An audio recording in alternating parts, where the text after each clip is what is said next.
जिसने गलती से या जान करके किसी प्रकार चौथी का चंद्रमा देख हो जावे, अगर वो एक कथा सुन लवे तो उसनों उदा कोई प्रभाव नहीं होएगा।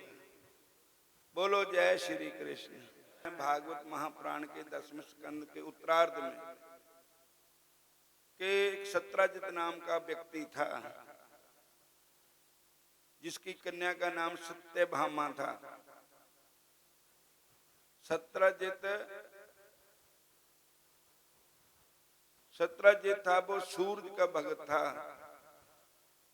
सूर्य भगवान की तपस्या करके, सूर्य भगवान को प्रसन्न करके उसने एक समयंत्र नाम की मणि ली थी सूर्य भगवान से,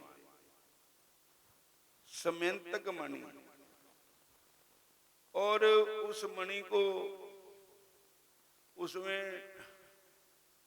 12 भार सोना उगलती थी वो रोज जहां रहती थी, तो उसमें प्रकाश रहता था। तेल नहीं डालना पड़ता, बिजली का कनेक्शन नहीं देना पड़ता, उस मणि का स्वयं अपने आप प्रकाश होता है। बोलो हरे कृष्णा। तो सत्राजित के पास मणि थी। सत्राजित ने कहा कि इस संसार वालों को क्या पता है कि मेरे पास मणि है, तो कहाँ जाऊं जो मेरे को सब पहचान सके। तो कहते हैं कृष्ण कन्हैया का दरबार लगता है। वो कृष्ण पर श्रद्धा नहीं करता था, कृष्ण को भगवान नहीं मानता था, वो कृष्ण को एक साधारण राजनीतिज्ञ मानता था। बोलो हरे कृष्ण। वो कृष्ण को बाई इज्जत नहीं बुलाता था, जी करके नहीं कहता था, कृष्ण कह के कहता था। तो कहता कृष्ण के पास जाता हूं तो वहां लोग बहुत होते हैं, तो मैं मणि लेकर के जाऊंगा, लोग सभी मेरे की तरफ देखने लगेंगे। तो वो मणि लेकर श्री कृष्ण भगवान के दरबार में आया। जब आ रहा था तो सारे लोग उठ के खड़े हो गए कि भगवान कृष्ण के दर्शन करने के लिए सूर्य देवता आ रहे हैं। जब देखा तो ये तो नगौड़ा सत्राजित है, और उसने कहा बोलो हरे कृष्णा, फिर बोलो हरे कृष्णा। आता हूं जब मनुष्य का पहन के लिबास, नहीं करते प्रवाह मेरी नाशनाक्ष, मेरी शान आली को नहीं जानते, शहनशाह मुझको नहीं मानते, भगवान कहते हैं। तब सत्राजित सभा में आ गया। अब चला गया, फिर आया, फिर चला गया, फिर आया, फिर चला गया। एक दिन सब लोगों ने कहा कि जहां चीज सजती है वहीं होनी चाहिए। ये मणि भगवान श्री कृष्ण के, उनको ही ये शोभायमान है, हम नीच लोगों के लिए नहीं। तो सारे ने कहा हे सत्राजित जी, तुम अपनी मणि हमारे इष्ट भगवान श्री कृष्ण के चरणों में अर्पण कर दो। तो वो कहने लगा कि कृष्ण कौन होता है, मैंने तप किया सूर्य का, सूर्य भगवान मेरे पर प्रसन्न हुए और सूर्य से मैंने मणि ली है और मैं नहीं दूंगा, कृष्ण को मणि नहीं दूंगा। ऐदां दे लोग है जो भगवान के पासे, भगवान के चरणों में कोई चीज अर्पण करने नहीं करते। जहां पाप होता है वहां देते हैं, जहां पुण्य होता है वहां नहीं देते। हरे कृष्णा हरे कृष्णा। तो एक दिन सत्राजित का भाई प्रसेनजित वो कहने लगा मैं शिकार खेलने के लिए जाना है, मेरे को मणि दे दे। सत्राजित ने अपना भाई का रिश्ता जान करके उसको मणि दे दी। जय श्री कृष्ण। अब वो तो उसने पाप ही करना था, जीवों को मारना था, और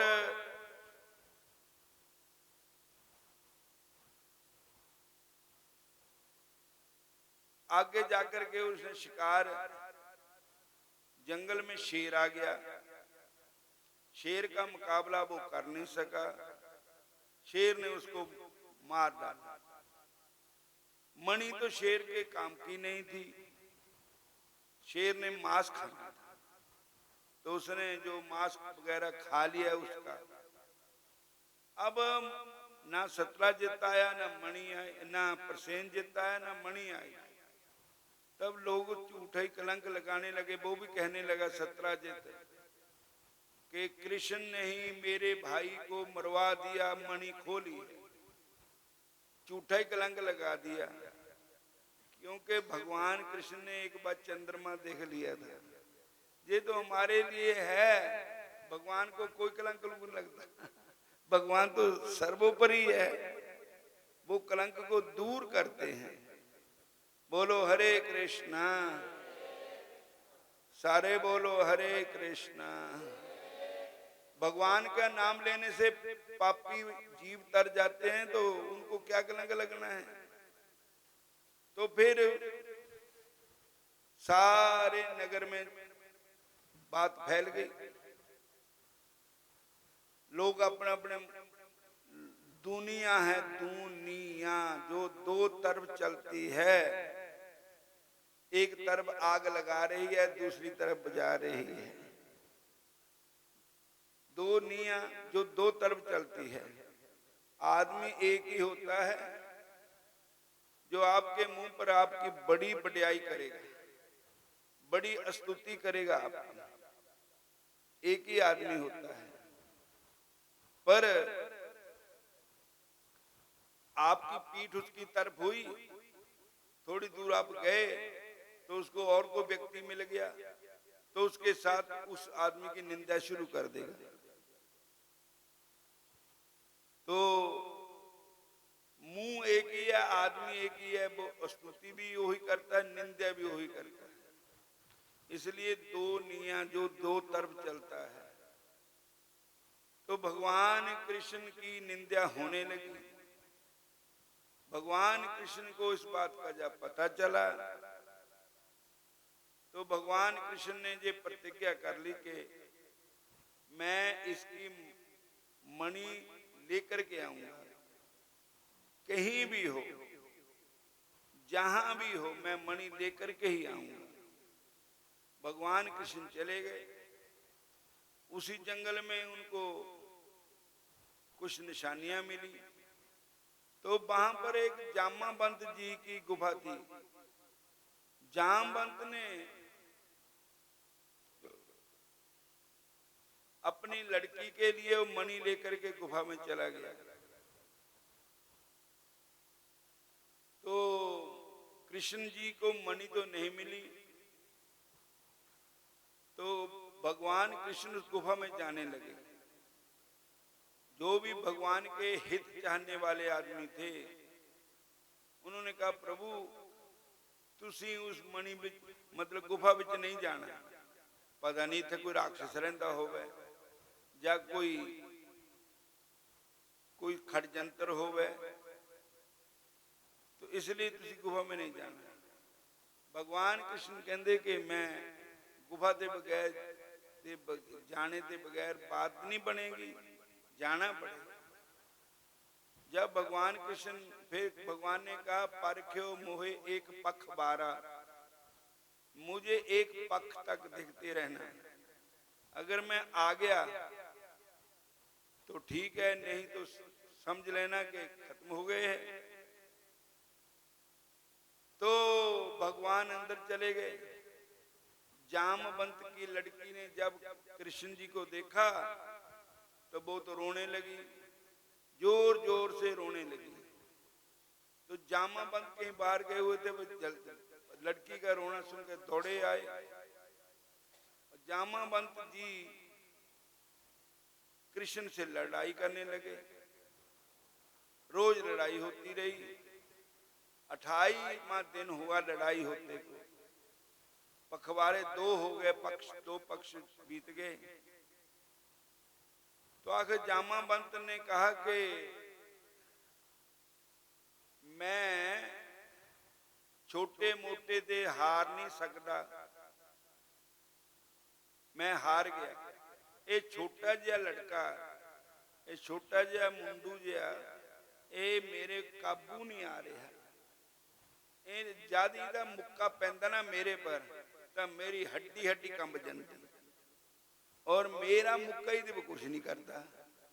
मैं तो रावण की हिप हिप करा दी थी, और ये निकल जिहा है, पर मेरे बस में नहीं आ रहा, पर अब मैं मर जाना है। पर मैं, अब मेरे मन में ये संशय है कि मुझे कोई छोटा मोटा मार नहीं सकता। अब मैं पूछ लूं कि आप कौन हैं। तब पूछा तो भगवान कृष्ण कहते हैं, बड़ी छेती भूल गया तू सानू, त्रेता युग में इकट्ठे तो रहंदे रहे। बोलो हरे कृष्णा। त्रेता युग में मैं श्री राम था, तू जामवंत था। तही मेरी सहायता की रावण के साथ, लड़ाई हुई, आपने तो जीत करवाई थी हमारी। पर आपने कहा था कि मैं आपके दर्शन करना चाहता हूं, फिर कब मिलोगे भगवान? मैंने कहा था द्वापर युग में मिलूंगा तेरे को आकर के। अब मैं आ गया, तो प्रभु मेरे को, मेरे अपराध को क्षमा करना। आपने, मैं आपको पहचाना नहीं कि आप मेरे इष्ट श्री राम हैं। तो भगवान ने राम रूप में उनको दर्शन दिए। सारे बोलो हरे कृष्णा हरे कृष्णा। भगवान राम का दर्शन करके जामवंत बहुत खुश हुआ। हे धनुषधारी मैं तेरा पुजारी, हे धनुष।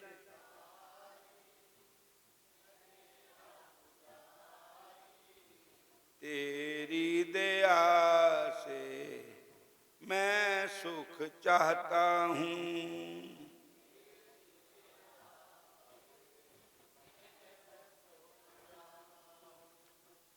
हे धनुषधारी मैं तेरा पुजारी,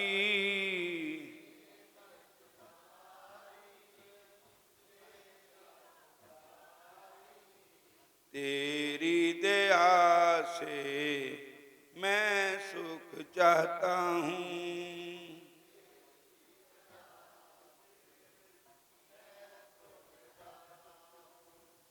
श्री राम जय राम जय जय राम,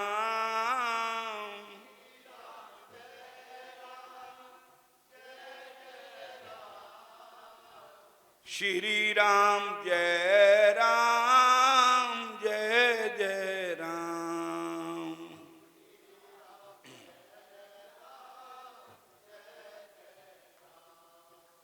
श्री राम जय जय राम, श्री राम जय जय राम। श्री राम जय जय राम। हरे कृष्ण। तो उधर द्वारका में बहुत दुख हो रहा था कि भगवान नहीं आए, तो देवकी माता ने माता रानी का जगराता सुखिया।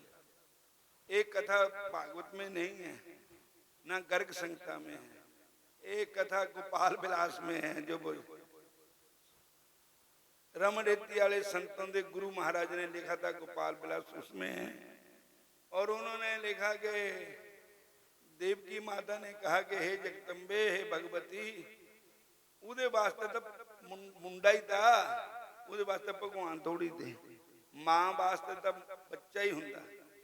और कि कृष्ण राजी बाजी आ जाए तो मैं तेरा जगराता कराऊंगी। तो फिर जामावंत ने कहा कि प्रभु मैं अपनी कन्या का ब्याह तो करना ही है, पर मैं हूं जाना जामावंत ब्रह्मा जी के अवतार थे, तो मैं तो अपने ब्रह्म लोक को जाना, मैं आपका इंतजार कर रहा था। तो जामावंती को भगवान को सुपुर्द कर दिया, भगवान के अर्पण कर दिया। और उस वेले जामावंती जानवर रिछ थी, तो भगवान ने जब द्वारका में लेकर के आए था चूंड कढ़ाता, तो कहने लगे मारे जानवर ये क्या लिया तुसी फड़ के। भगवान कहते मेरी बोटी है। वो कहने लगे बोटी की दंदी है, डडी दी छत है इहदे पर, जिहदे पशु है। भगवान कहते ये पशु से मानवी बन जाएगी, जिसने एकादशी का व्रत किया हो उसका फल इसकी चूड़ी में डाल दो, मुंह कढ़ाई पाओ पहले, एकादशी के व्रत का फल दो तो इसका स्वरूप सुंदर हो जाएगा। तो उन्होंने एकादशी के व्रत का फल दिया, तो एकदम जाम्बवंती का स्वरूप इतना सुंदर हो गया कि उनसे सुंदर कोई नहीं था। और तब भगवान कृष्ण के आने की खुशी हुई, सारे द्वारका में जय जयकार हो गई। अब जिसने गलती से या जान करके किसी प्रकार चौथी दा चंद्रमा देख हो जावे, अगर वो एक कथा सुन लवे तो उसनों उदा कोई प्रभाव नहीं होएगा। बोलो जय श्री कृष्ण।